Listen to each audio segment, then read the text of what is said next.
நாமெல்லாம் தமிழர்கள், யாமறிந்த மொழிகளிலே தமிழ் மொழி போல் இனிதாவது எங்கும் காணோம் என்றார் எட்டயபுரத்து முண்டாசி கவிஞன் மீசை கவிஞன் பாரதி. யாதும் ஊரே யாவருங்களில் தீதும் நன்று பிறர்தர வாராய் என்றார் கணியன் பூங்குன்றனார். எந்த ஊரு? சிவகங்கை மாவட்டம் திருப்பத்தூர் அருகில் உள்ள மகிபாலன் பட்டி.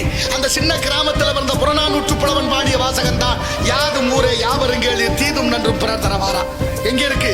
ஐக்கிய நாடுகள் ஒன்றியமான ஐநா சபையில் இருக்கு. ஐநா மதிக்குது தமிழ. யார் கொண்டு போய் சேர்த்தா?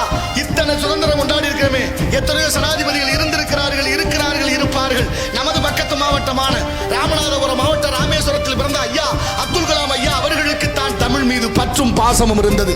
எந்த ஜனாதிபதியும் தமிழை பத்தி சிந்திக்கல. அவர் தான் முழங்கினார் ஐநா சபையில யாதும் ஊரே யாவருங்கள் என்ற வாசகத்தை. வெள்ளக்காரன் மிரண்டு போன. அமெரிக்கா நயாகரா நீர் அருவி உள்ள நுழைகிற போத வச்சிருக்கேன் நல்வரவுன்னு தமிழ்ல.